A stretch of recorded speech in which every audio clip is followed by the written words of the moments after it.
prazer, eu tenho o privilégio de apresentar a vocês nesta noite. Só um minutinho. Vamos dar uma organizada aí rápido.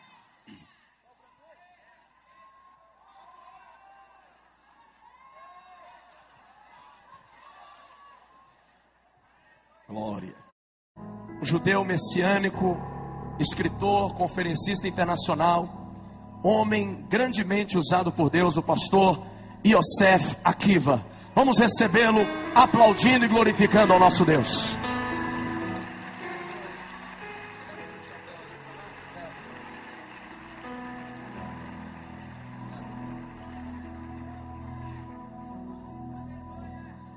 Boa noite, queridos irmãos. Que a paz de Jesus esteja com todos. Pode se assentar.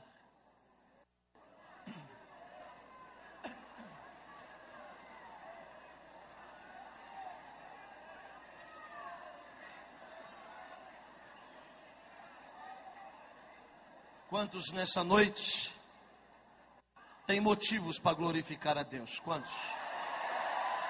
Aleluia. Queridos, estou muito feliz de estar aqui, neste lugar.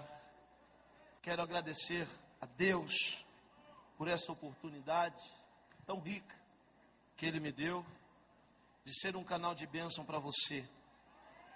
Sempre quando eu venho em Belo Horizonte, eu digo que Belo Horizonte é a terra do avivamento. Sempre, sempre. E eu tenho algumas certezas aqui nessa noite. Uma delas, eu tenho certeza que nesse altar passaram muitos homens de Deus, mas nenhum com a barba tão bonita igual a minha. Nenhum. Não passou. Eu estava olhando aquelas fotos ali. Olha lá, que bonitão lá no canto. Olha lá. O último lá, perto do reverendo doutor Nelson Rocha. Olha lá, o judeu, tá vendo? É a barba mais bonita que tem. Quem chega mais perto é o Jorge, tá vendo? Quem está me achando meio esquisito assim pelo meu jeito? Pode ser sincero, pode ser sincero. Aí, glória a Deus. Mas eu quero lhe dizer uma coisa. Está me achando esquisito também? Não? Mas eu quero dizer uma coisa. Deus usa também coisas esquisitas. Muitas das vezes Deus usa as não convencionais mais do que os convencionais. Amém? Quantos que vieram ouvir a voz de Deus aqui nessa noite? Muita gente sabe que eu estava escalado para pregar tarde. E Deus moveu algo para me pegar agora à noite. E eu fui tirar uma palavra. Puxa vida, Deus. Saiu João 7:37 em diante. Que está escrito assim: e no último dia da festa, levantou-se Jesus e disse: aquele que crê em mim, como diz as Escrituras, fluirão de dentro de si rios de água viva.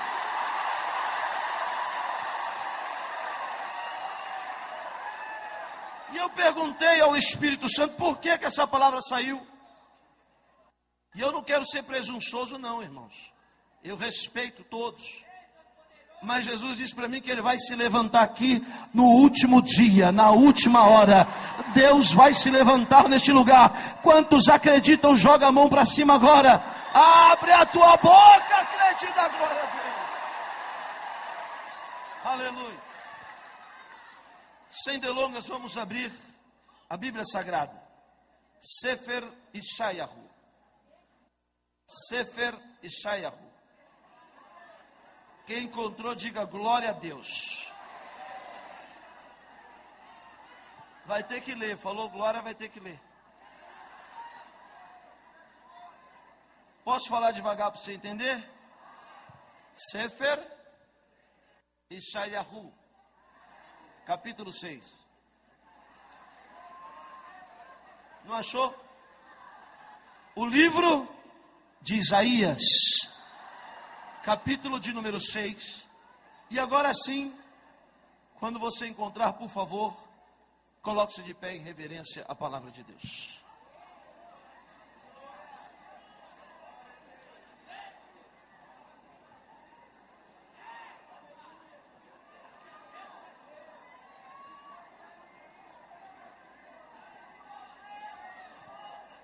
Isaías 6, do 1 até o 9.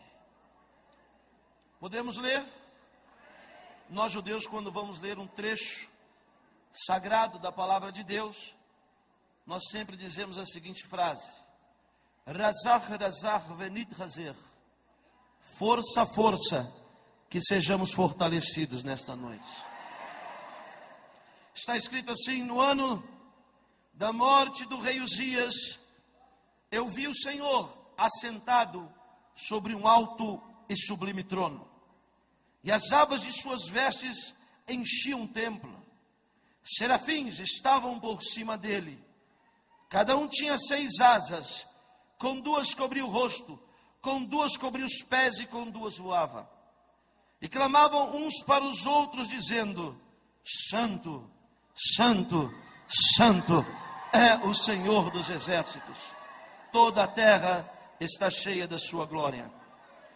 As bases do limiar se moveram à voz do que clamava, e a casa se encheu de fumaça. Então disse eu: ai de mim, estou perdido, porque sou homem de lábios impuros, e habito no meio de um povo de impuros lábios, e os meus olhos viram o Rei, o Senhor dos exércitos. Então um dos serafins voou para mim, trazendo na mão a brasa viva que tirara do altar com uma tenaz.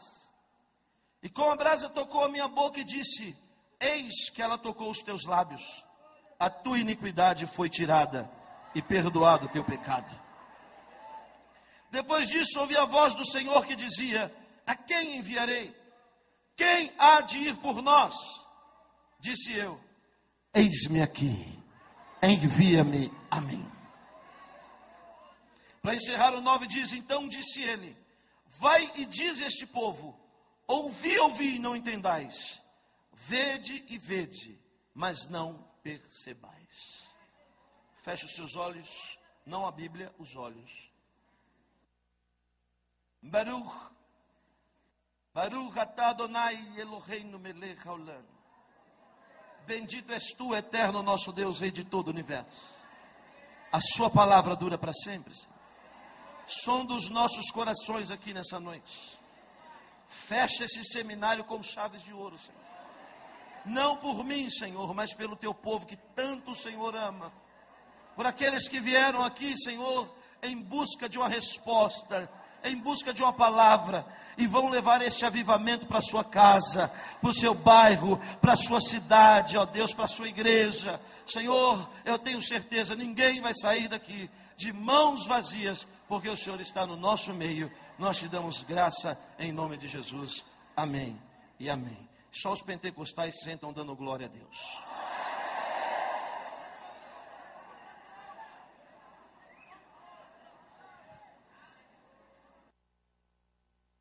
Queridos irmãos,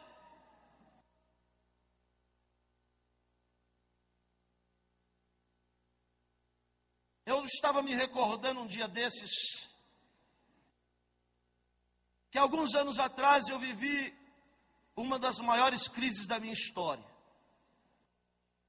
Alguns anos atrás eu vivi uma crise muito profunda, espiritual, crise financeira.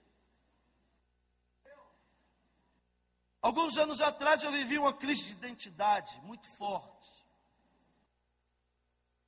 Foi um momento muito duro, muito crítico na minha vida. Era uma tormenta na minha vida. E eu clamei a Deus e disse: Senhor, eu queria saber só uma coisa. Se isso só acontece comigo. Se essa situação que eu estou vivendo só acontece comigo. Deus me respondeu dizendo para mim o seguinte: eu sou Deus que estou por trás das circunstâncias da vida. Eu estou dizendo isso porque É fácil alguém olhar para Isaías hoje e admirá-lo como um profeta. Mas talvez poucos aqui poderiam imaginar a situação de Isaías no capítulo 6 do livro do profeta Isaías, que leva o seu nome. Isaías estava passando um dos momentos mais críticos, mais duros, mais difíceis da sua vida. Isaías estava passando por uma decepção muito grande. Qual essa? A decepção de perder um parente próximo. Não sei se você já passou por isso. A decepção de perder um amigo, uma pessoa boa. Era uma circunstância que levou Isaías ao desânimo. Mas por detrás daquela circunstância, existia um plano de Deus para a vida do profeta. Se você fazer uma análise dos 5 primeiros capítulos do livro do profeta Isaías, mais de 70% das suas profecias são profecias amargas, de juízo. São profecias duras. Mas quando chega no 6º capítulo, eu imagino que Isaías estava tão decepcionado, porque naquele ano, o rei Uzias, rei de Judá, Melech Yehudi, ele havia morrido. Era uma decepção para a sua nação, era uma decepção para ele como profeta, porque Isaías era um parente muito próximo de Uzias. E ele começa descrevendo a virada de mesa na sua vida. Ele começa dando a informação de que essa virada aconteceu depois de que ele foi acometido por uma grande tragédia na sua vida. Eu quero dizer para você que chegou aqui nessa noite, Deus está por detrás desse momento que você está vivendo. Na dor de Ana, em 1 Samuel, capítulo 2 em diante, olhe para mim, Ana tinha um sonho, tinha uma dor, tinha um projeto. Ana precisava de um filho de qualquer maneira. Eu sei que você entrou aqui com muitos sonhos, muitos projetos. Eu sei que você chegou aqui neste seminário sonhando alto, precisando de um milagre. Tem alguém precisando de um milagre aqui? Precisando de um milagre. Mas eu quero dizer uma coisa para você. Ana, ela precisava de um filho, mas Deus precisava de um profeta. Ana precisava de um filho, Deus precisava de um sacerdote. Ana precisava de um filho e Deus precisava de um juiz. Em cima daquilo que você precisa, Deus vai fazer muito mais ainda na sua vida, através do milagre que Ele vai realizar na sua história. Isaías aqui está acometido de profunda tristeza. Mas Isaías faz uma coisa certa. Está escrito em Isaías capítulo 6, versículo 1. No ano da morte do rei Uzias, ele se dirigiu ao templo. Ainda que fraco, decepcionado, apático e moribundo, Isaías foi à casa de Deus. Por mais triste que você possa estar, por mais desamparado que você possa se sentir, não pare de ir à casa de Deus. Porque num desses cultos, Deus vai te surpreender. Numa dessas reuniões, Deus vai fazer algo muito forte na sua vida. Porque Deus só trabalha em cima de atitude. Deus não vai descer do céu para abrir porta de emprego para você, dormindo até meio-dia. Você precisa tomar uma atitude. Ainda que a menor possível, mas você precisa agir. E Isaías havia perdido Uzias. E algumas pessoas aqui, e também que estão nos acompanhando dos telões, estão passando por isso. Talvez você chegou aqui porque alguns Uzias foram arrancados da sua vida. Você chegou aqui hoje e talvez você pula, grita, dança, canta, mas por dentro só Deus sabe como você chegou aqui hoje. Mas o que é bom em tudo isso é que você chegou aqui hoje. E se você chegou aqui hoje, irmão, daqui para frente, Deus vai tomar, aleluia, a frente da sua história. Nós vemos dois Isaías aqui. O Isaías de antes do capítulo 6 e o Isaías após o capítulo 6. Porque existem duas maneiras do homem conhecer a Deus. Uma é na teoria. Se você sair daqui e encontrar um filho de Belial lá fora, e você perguntar para ele quem Deus é, ele vai dizer: Deus é bom. Deus é criador de todas as coisas. Deus é galardoador. Ele vai falar uma série de atributos que só Deus tem. Isso é uma maneira de conhecer a Deus, teoricamente. E como muitos já falaram de Jó, você pode ver que Jó conhecia Deus de uma forma teórica, mas só depois de passar pelo processo do Uzias, é que Jó conheceu a Deus de verdade. Sabe, irmãos, existem momentos da nossa vida que Deus precisa tirar alguns Uzias da nossa vida. E eu quero profetizar aqui nessa noite que alguns Uzias serão tirados da sua vida para que você experimente um relacionamento estreito e garantido com Deus.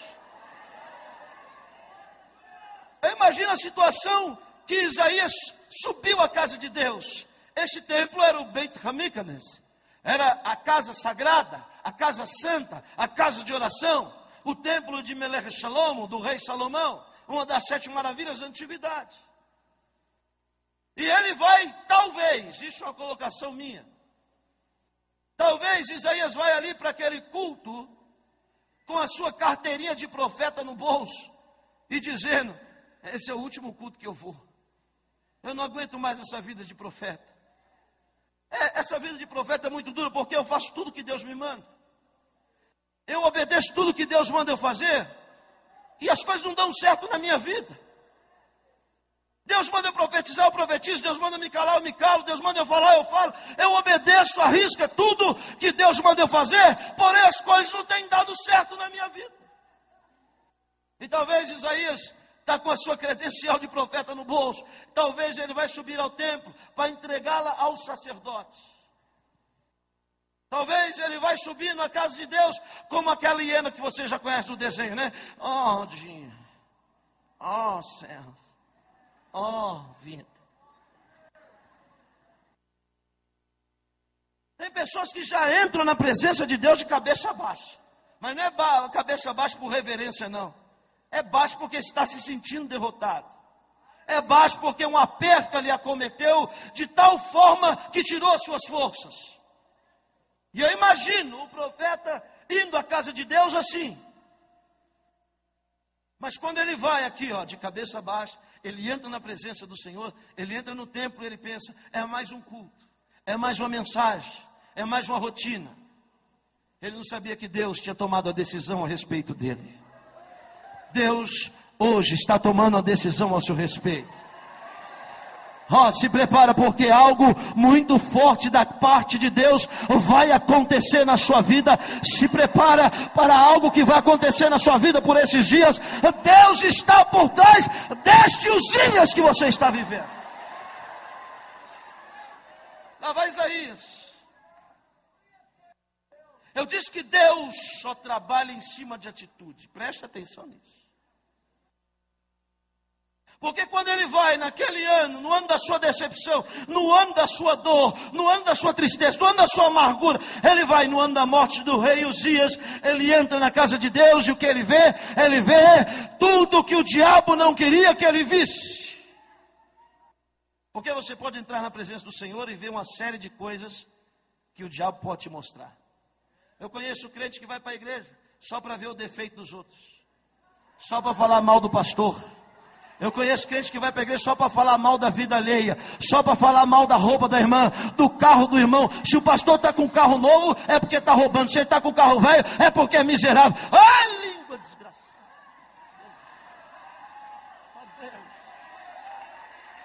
Olha aqui para mim, espere. Deus vai mudar o ângulo da tua visão nessa noite. Existem 3 maneiras de você ver as coisas. Lembra do apedrejamento de Estevão? Lembra? A primeira maneira de você ver as coisas é ver como os judeus viam. Toma, Estevão, isso aqui é para você. Tá.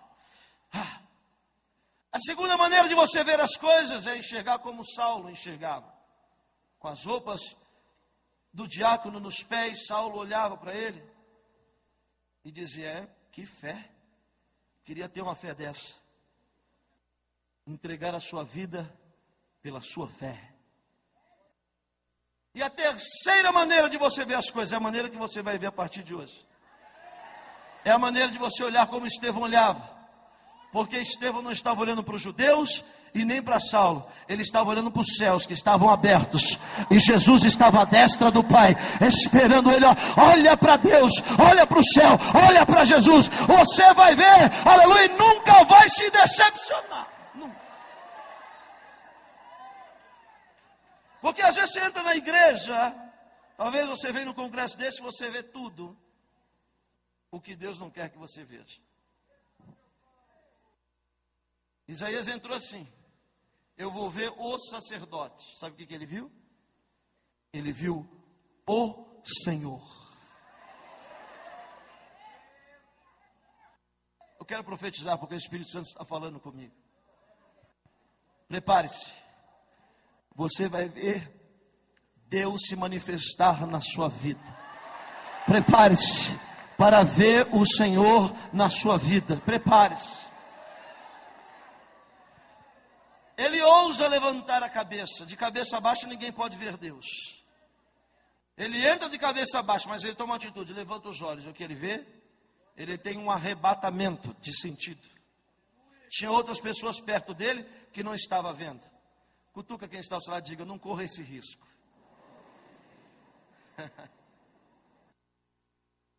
Alguns aqui hoje vão ver e alguns não vão perceber. Os meus votos é que você veja o Senhor neste lugar, a sua glória neste lugar, a sua Shekhinah neste lugar, a sua presença neste lugar. Isaías levanta os olhos e ele tem uma visão. Ele diz: eu vi o Senhor num alto, muito alto e sublime trono. É o terceiro céu, outra dimensão de vida, aonde ele está. O primeiro é esse daqui que você conhece, onde estão as estrelas, ou melhor, a atmosfera, onde estão os demônios, depois as estrelas, os astros, e o terceiro céu é mais alto do que as estrelas. É acima das estrelas, onde está o trono de Deus. E o que Isaías vê? Isaías vê o trono de Deus. Ele diz: eu vi o Senhor lá em cima, no alto e sublime trono. Sabe o que ele está dizendo? Deus já está começando a falar com ele. Quando a Bíblia fala de alto e trono, trono só senta quem comanda. Trono só senta quem está no controle. Alto, porque todas as coisas estão debaixo dos seus pés. Não existe ninguém mais alto do que ele. Alto e sublime trono. E aí ele continua. A visão, agora preste atenção, a visão vai tomando proporções. Vai aumentando. O Senhor estava assentado sobre um alto e sublime trono, e as abas das suas vestes, a beirada da roupa de Deus, a aba das suas vestes, enchiam o templo. Só a aba, a beiradinha da roupa, daquele que estava lá em cima no trono. Você pode imaginar? A beirada da roupa de Deus saindo do terceiro céu, atravessando as estrelas, passando pelos astros, entrando na atmosfera, aleluia, descendo no teto do templo e enchendo o templo de glória, enchendo o templo de presença. Você pode imaginar isso? Deus não precisa fazer força para nos embriagar aqui nessa noite. Veja o que está escrito no livro de Marcos, quando uma multidão leva o surdo mudo para Jesus, e aquele povo não conhecia Jesus, disseram para ele: mestre, põe a sua mão sobre ele. Jesus disse: está por fora. Pô, mão? Sou Deus.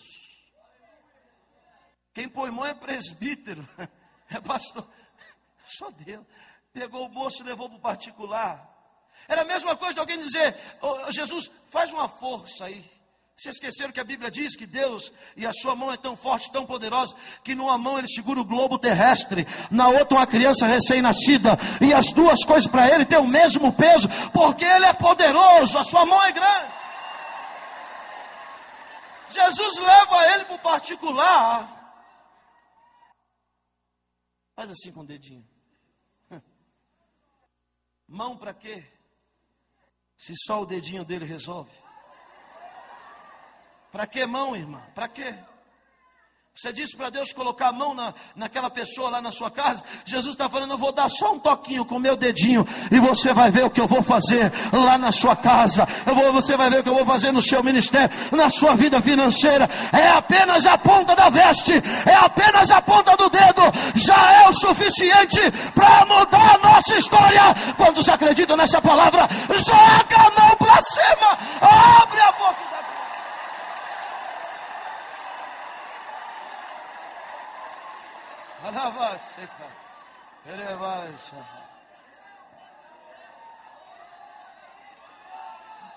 A visão vai tomando dimensões, é um degrau, porque vida com Deus é degrau, viu, irmãos?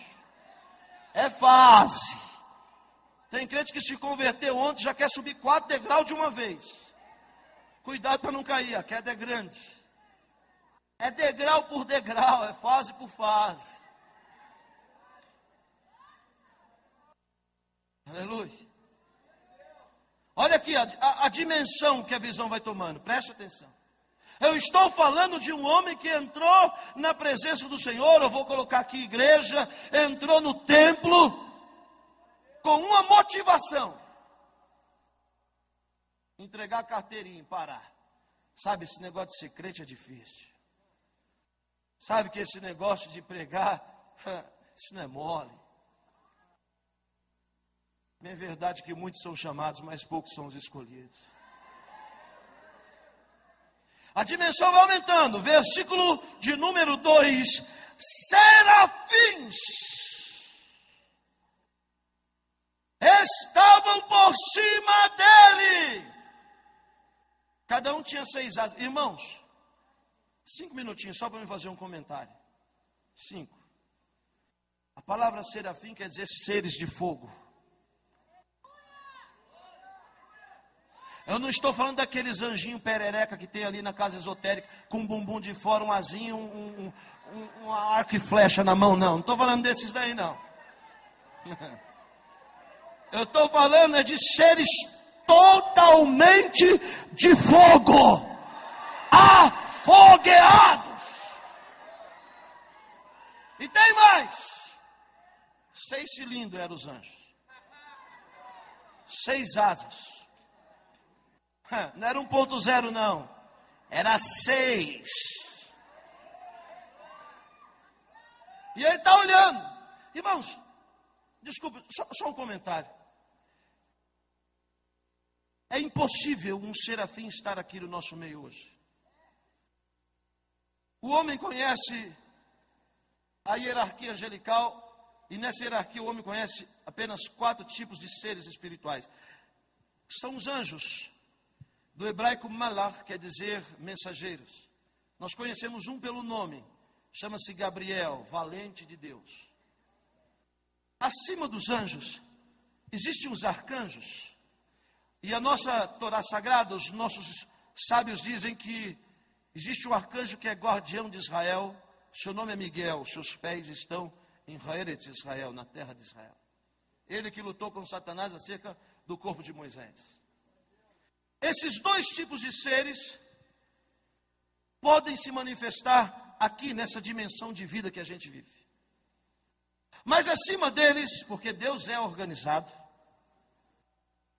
existem os querubins e os serafins acima dos querubins. Este mundo não suporta a manifestação de por exemplo, de um querubim. Deixa-me te explicar. A terra só foi visitada uma única vez por um querubim. se é que podemos dizer assim. Está escrito assim no Gênesis: no princípio criou Deus os céus e a terra. Versículo 2, muitos crentes acham que já aconteceu logo em seguida. E a terra era sem forma e vazia. Espera aí. Deus nunca faz nada deformado. Tudo que Deus forma é perfeito. Tudo que Deus faz é perfeito. Então por que no versículo 2 a terra está deformada? Por quê? Poderíamos encaixar entre eles Isaías 14, Ezequiel 28. Jesus diz: eu vi Satanás ser lançado de cima para baixo. A ciência diz, e talvez alguém já perguntou para você, e os dinossauros existiram ou não? Você vai dizer sim, existiram. Estão na primeira criação, no primeiro versículo. Eles existiram. Ou aqueles ossos são de quem? Meu que não é.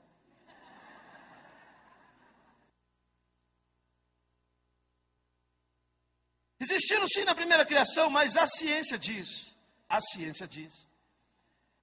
que a Terra se chocou com um meteoro na altura do Golfo do México, gerando ondas gigantescas. Foi uma catástrofe no ecossistema do planeta, varrendo toda a vida que existia no globo. Este meteoro que a Bíblia, ou que os cientistas dizem que era um meteoro, na verdade não era um meteoro, era um ex-querubim, que hoje chama-se diabo, Satanás. E ele, quando bateu na terra, ele deformou, porque Deus forma, o diabo deforma, a religião reforma, mas só o meu Jesus de Nazaré pode transformar. Só Ele tem poder para transformar. Só Ele pega o vaso sem forma, o barro sem forma, e faz um belo vaso. Só Ele pode transformar. Querubim. Agora tem gente que vê serafim à torta e direita. Ó, estou vendo um serafim ali. Opa, um serafim. Hã? Serafim não vem aqui.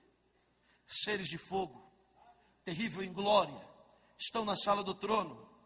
E a Bíblia diz que lá, por cima dele, tinha serafins, seres de fogo, com 6 asas. Com 2, cobriam os seus pés. Por quê? Porque aqueles seres tinham consciência de que estava sendo visto por um mortal, por Isaías. Ele cobre os pés com 2 asas, com 2 cobre o rosto e com 2 voam. Pastor, por que cobre os pés?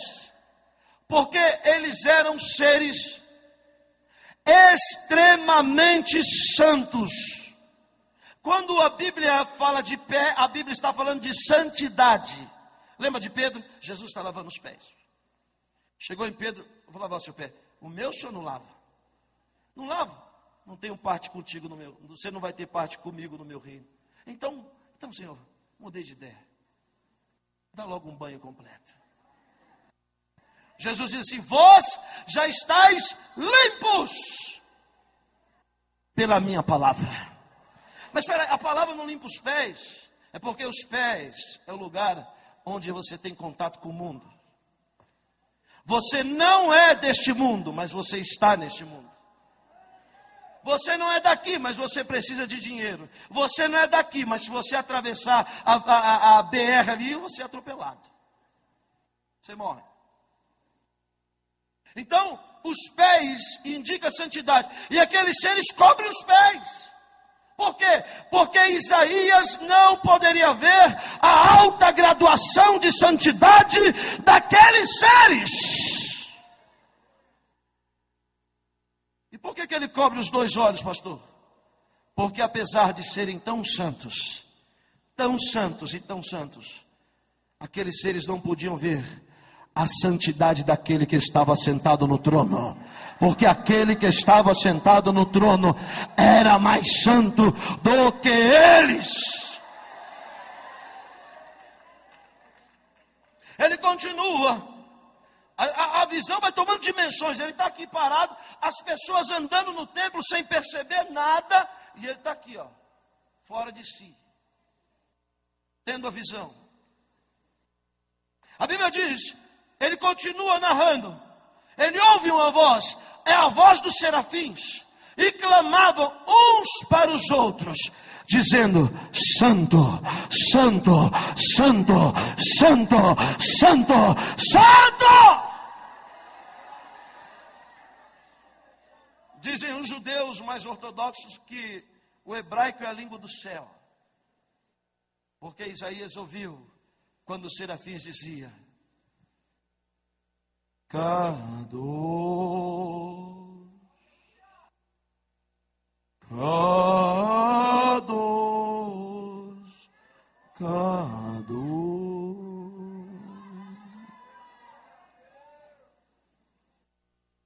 Kadosh,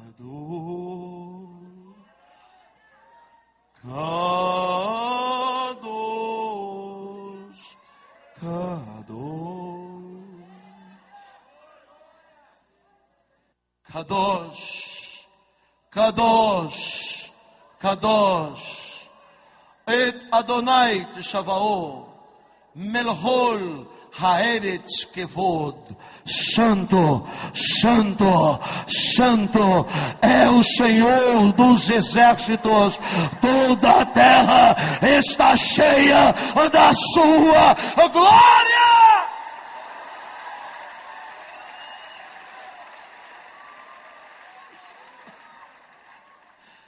Santo, Santo,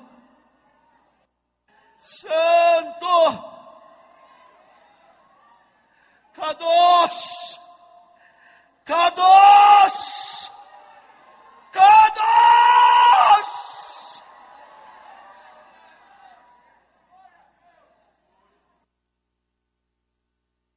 Uns clamavam para os outros: eu dou glória daqui, você dá glória daí.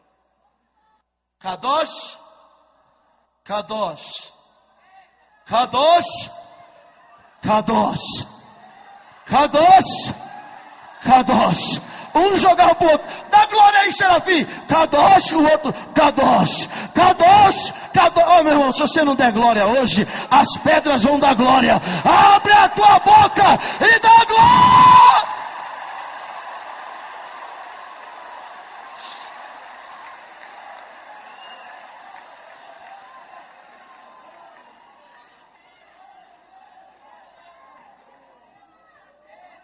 E andar com Deus é assim, é gradativo, as coisas vão aumentando, a profundidade vai chegando. A Bíblia diz: clamavam uns para os outros, Kadosh, Kadosh, Kadosh, versículo 4. As bases do limiar do templo se moviam quando os seres clamavam. Você já pensou? Lá em cima, lá em cima, lá em cima, muito lá em cima. Eles falavam assim, ó: Kadosh. Aqui onde Isaías estava, o templo balançava.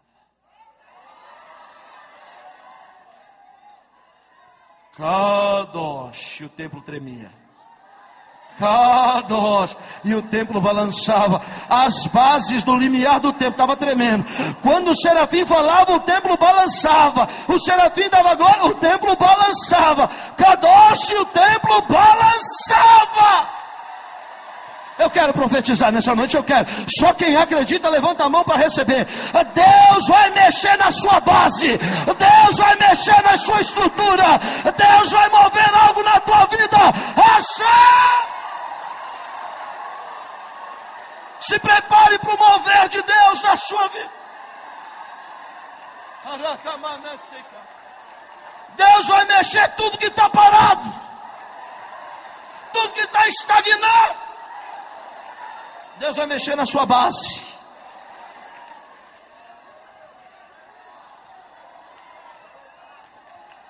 Lá na glória eles davam glória. Kadosh, o templo balançava. E o templo balançando, tremendo. E Isaías está aqui vendo tudo balançando. Os outros estavam pensando que era terremoto. Mas não era terremoto não, irmãos. Era o poder da exaltação ao nome do Senhor. A Bíblia continua dizendo que a casa, Beit, o templo, a Bíblia diz que se encheu de fumaça. Mas o texto original diz que não é fumaça, é Shekhinah.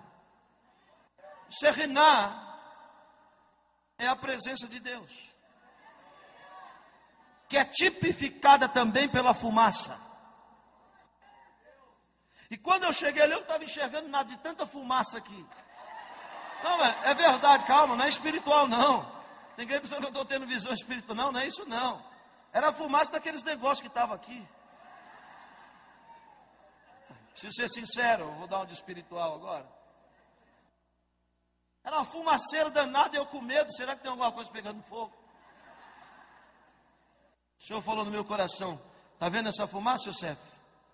Eu vou embriagar o meu povo nessa noite. Tão certo como essa fumaça está neste lugar, eles vão sentir a minha presença nessa noite. A minha presença vai se manifestar neste lugar. Só quem está sentindo. Só quem está sentindo. Nada vai te perseguir.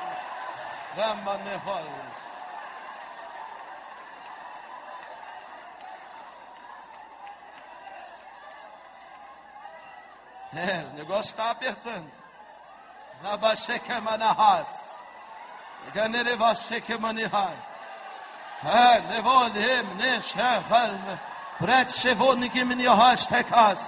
Se prepara, porque hoje Deus vai te batizar com o Espírito Santo. Se prepara que você vai sair daqui curado. Se prepara, porque Deus vai colocar dons na sua mão. Aleluia.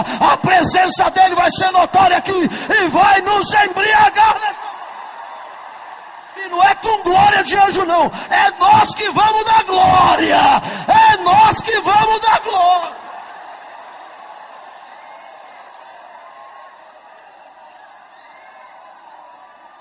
Olha o que ele está fazendo já. Olha só o que é. Olha o que ele já está fazendo. Você pode sentir? Você pode sentir? A nuvem da glória, você pode sentir? Aleluia, aleluia. Você pode sentir a presença dele aqui neste lugar. Aleluia, você pode sentir a presença. Sente aí, sente agora. Sente agora, sente. Sente a presença dele agora.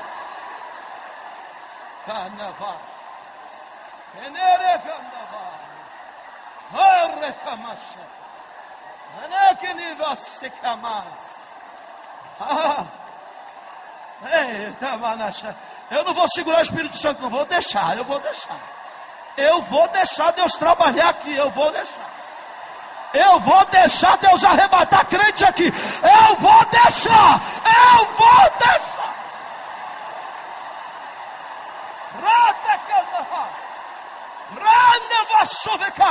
Aleluia. Se prepare para ver o Senhor. Os céus vão se abrir nesta noite.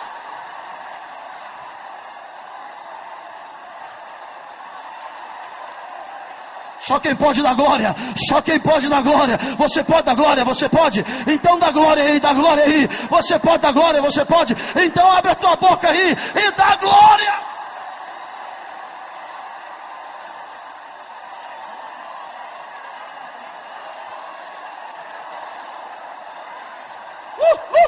Mais poder, mais. Vai fechar com chave de ouro. Você vai sair daqui embriagado.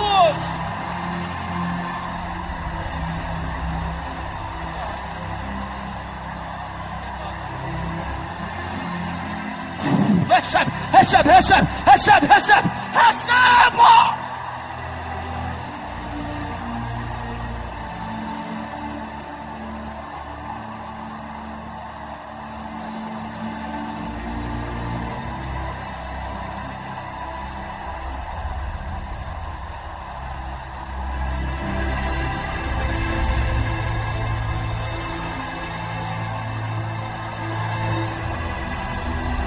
Vai mover, Deus já está movendo, aleluia, Deus vai mover esse templo aqui,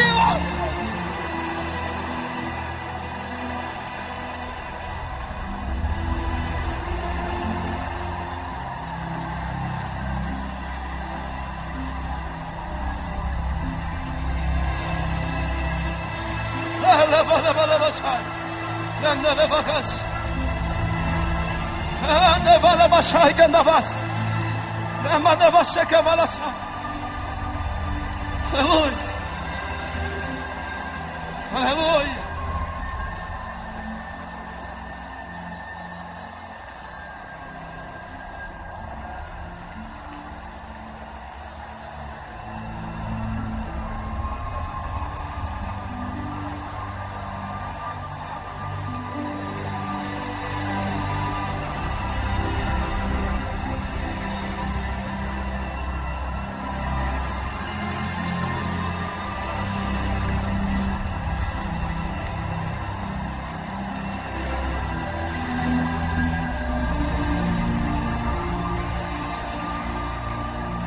Os céus estão se abrindo nessa noite. Você vai ver o Senhor. Você vai ver o Senhor. Aleluia, Ele está sentado. Ele está no controle. Ele está no domínio.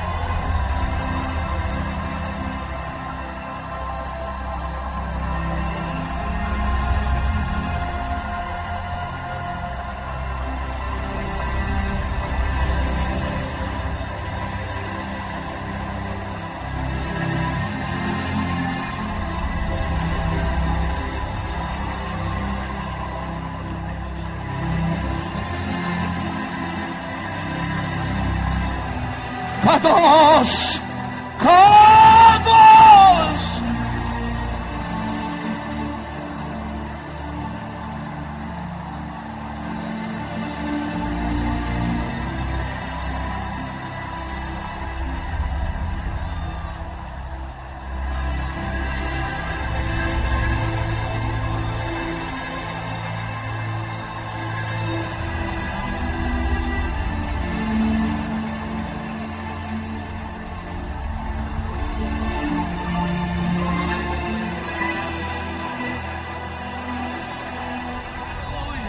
Aleluia, aleluia.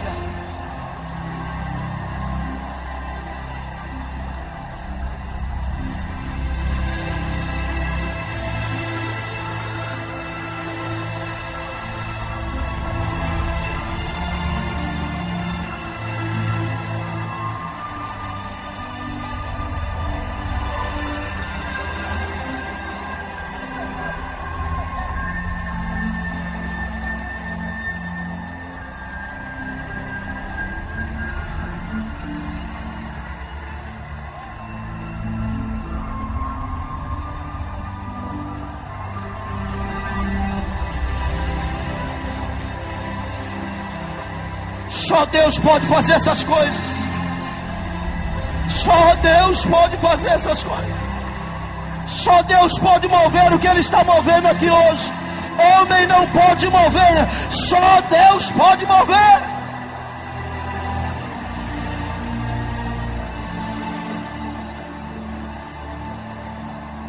Aleluia. Aleluia. Oh, Pada Vargas. Ai, nevala checando a vassaga.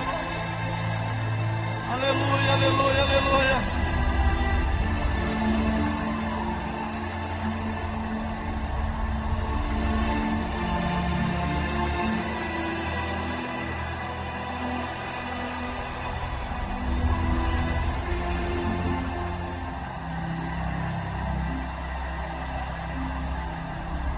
Receba dons agora.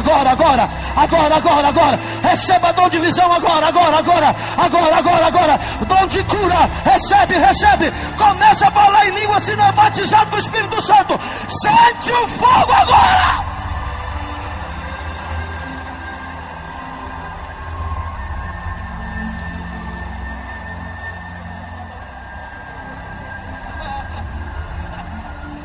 Eu preciso terminar a mensagem.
Só não sente quem não quer.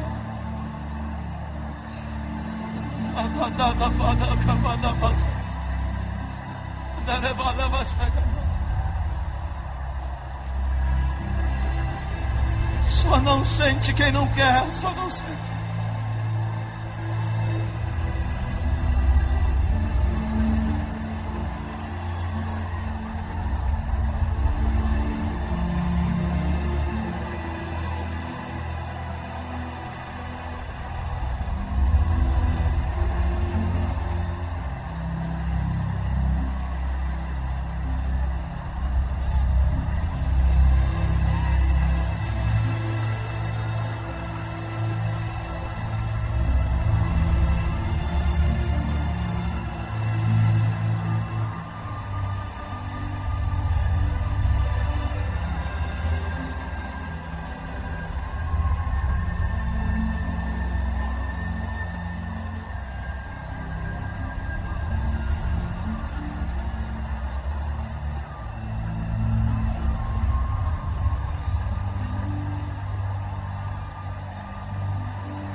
Aleluia. Aleluia.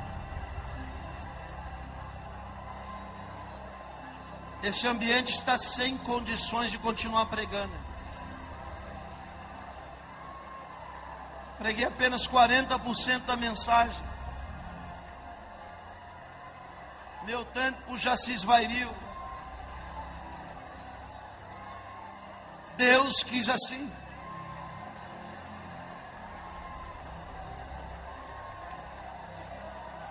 Pela primeira vez na minha vida eu não consigo terminar a mensagem. Pela primeira vez na minha vida eu não consigo concluir.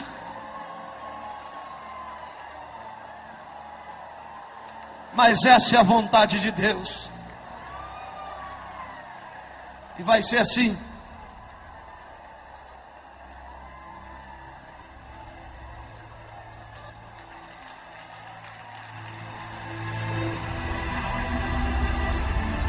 Dá glória a Deus aí, igreja.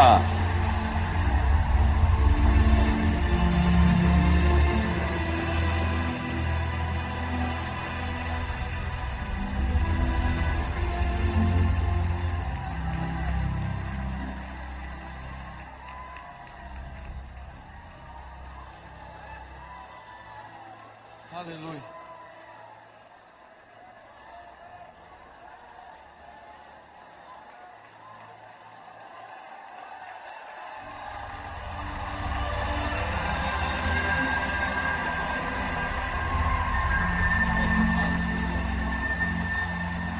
Maravilha, Pai.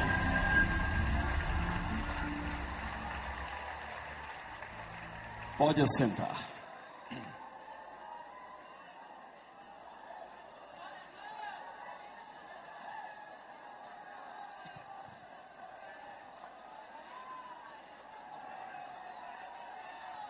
Irmãos,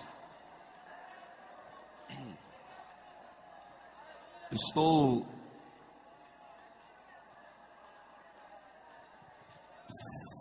por favor,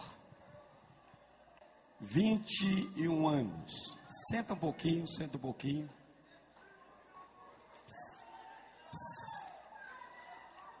Segure na mão de quem está do seu lado. Um minutinho só. Agora, amém? Põe a mão no coração. Amém?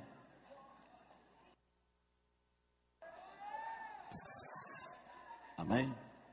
Arruma um lugar para o irmão sentar. Irmãos,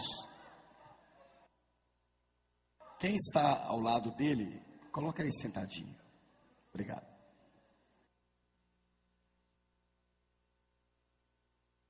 "21 anos o Seminário Ministro da Barreira de Fogo. E eu lembro que o primeiro seminário, o controle da mesa de som era aqui. Quem tomou conta do som foi o Jonathan Hall. E o Carl Hall, né, seu pai. Eles que tomaram conta do som. E, pastor Rogério, fica mais pertinho da gente aqui. Meu vice-presidente.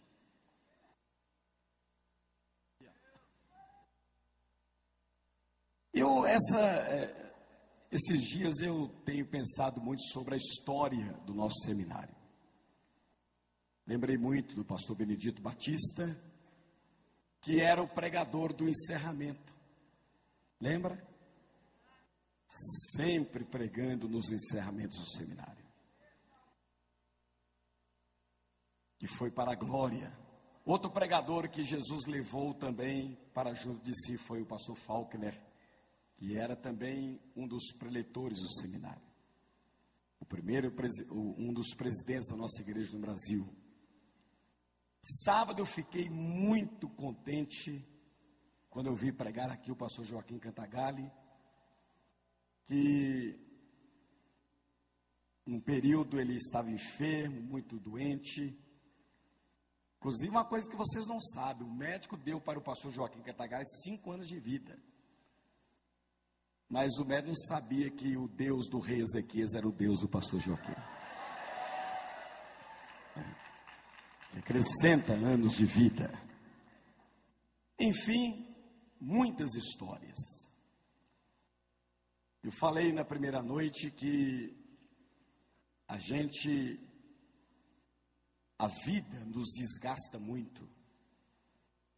Muito mesmo. As lutas, as provações, as dificuldades. A palavra do pastor Leandro Genaro hoje, uma palavra que, se você percebeu, que muitas vezes nós não vamos servir a Deus por causa que estamos cercados de bênçãos. Mas muitas vezes nós estamos cercados de lutas e provações e não vemos nenhuma bênção na nossa frente. Mas nós vamos manter firme na presença de Deus. Então, a história do Seminário Labaredo de Fogo é uma história linda, de renovação, de avivamento. A gente volta para casa fortalecido pela palavra. Pastor Nelson Rocha, acho que foi o pastor Nelson falou que o avivamento, o verdadeiro avivamento não é aquele das línguas estranhas. Acho que foi você que falou. Mas é o avivamento pelo conhecimento da palavra, né? Foi. Então, parece que é interessante, alguns pregadores estão pregando que o verdadeiro avivamento não é aquele do arrepio, né? Daquele, como é que é? Não é o do arrepio, nem da santidade falsa, mas é da convicção de pecado. Esse é o verdadeiro. Pastor Marcos, que ele falou, comentou isso também. E o pastor Mário e o pastor Antônio têm demonstrado uma preocupação muito grande com a edificação da igreja. A edificação, no sentido de melhorar o potencial dos pastores, do louvor, na mensagem. Enfim, quanto mais passa os anos, a gente tem que melhorar. Eu lembro que um dia o pastor Mário, ele fez uma viagem procurando aprender mais, né, pastor Mário? Você lembra? Você lembra que você fez uma viagem querendo procurar algumas coisas que poderiam melhorar o ministério, na área do louvor, da palavra, do ensino. E o seminário, ele tem muitas lágrimas, muito louvor, mas a pregação, ela é muito forte dentro da gente.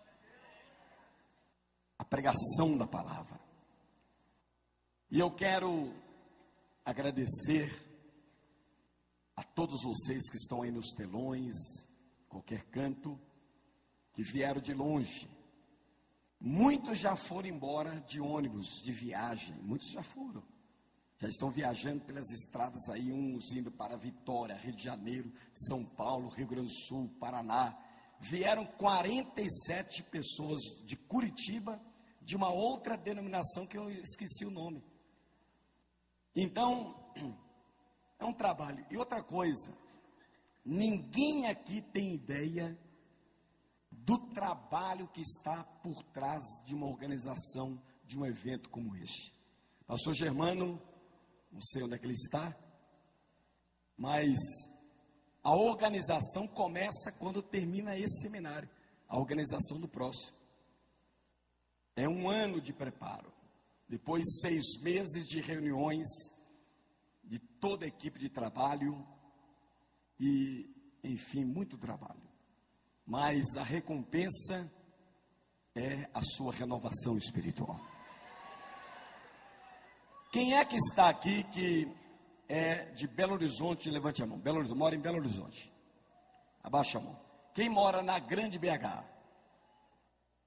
Amém. Agora quem mora fora da Grande BH, no interior de Minas? Agora quem mora fora de Minas Gerais? Bem alto assim.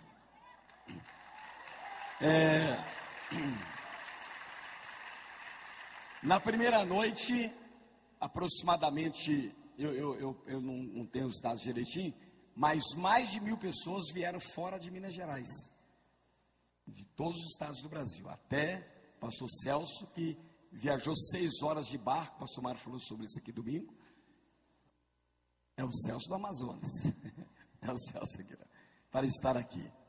Então, é muito trabalho. Eu gostaria de ouvir o pastor Mário.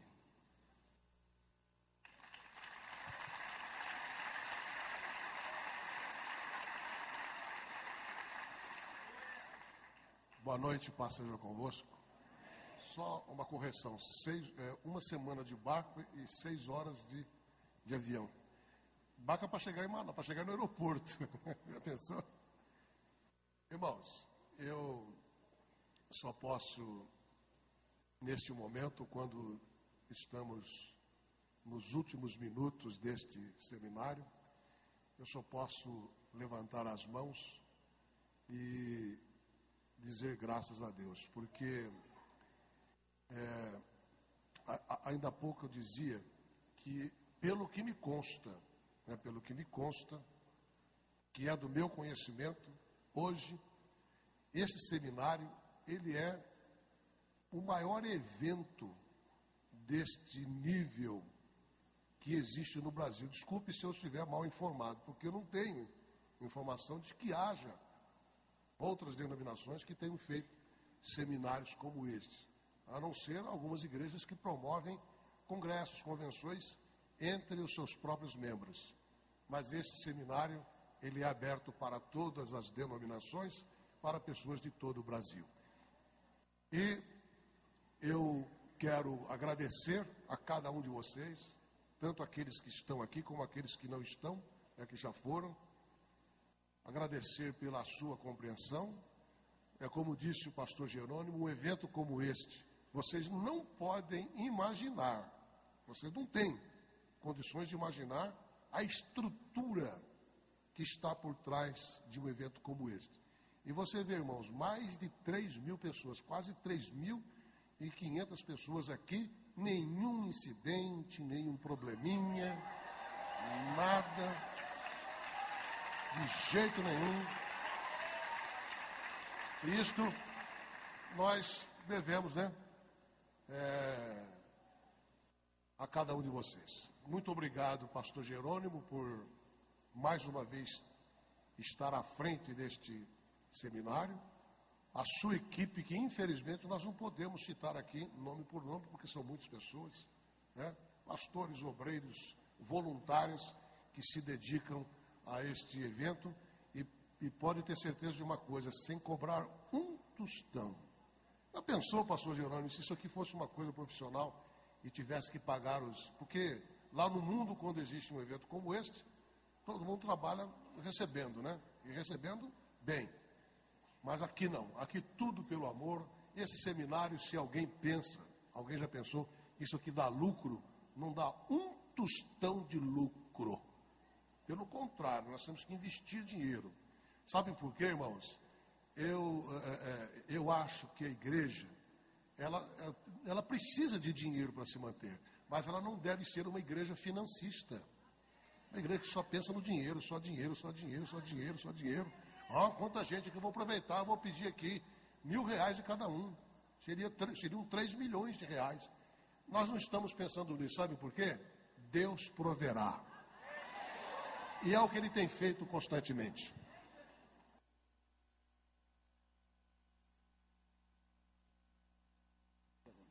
Tá bom, muito bem. Então, irmãos, são essas minhas palavras, Deus abençoe. Agora nós vamos fazer entrega como é que nós chamamos isso? Lá em São Paulo o pessoal chama de mimo, Uma lembrança do seminário.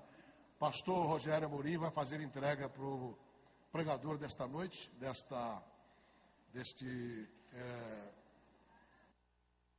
lembrança, E eu vou entregar para o pastor Jerônimo. Vem cá, Jerônimo.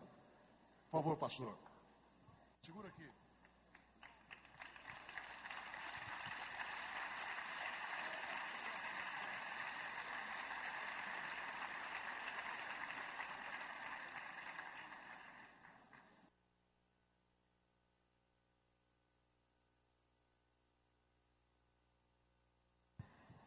E é isto. Muito obrigado. Jerônimo, agora acho que...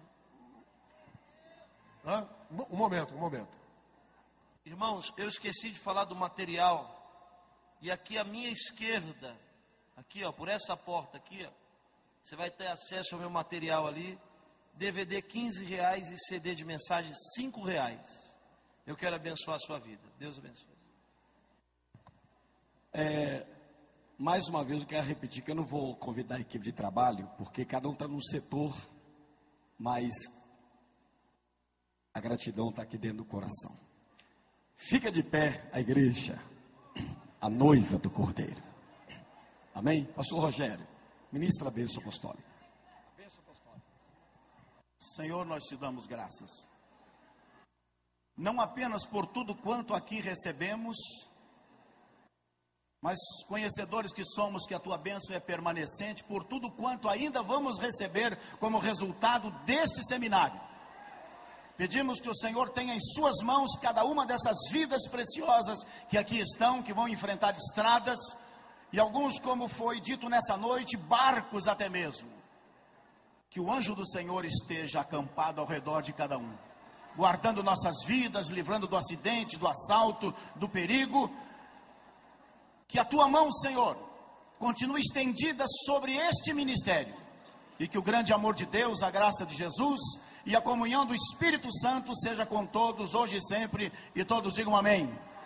Cumprimento o irmão da esquerda e da direita, dá um abraço nele, diga que você quer vê-lo aqui o ano que vem. Quero trazer à memória, Senhor, só o que pode me dar esperança. Aleluia. Quero trazer à memória só o que pode me dar esperança. Não vou pensar em nada que me entristeça.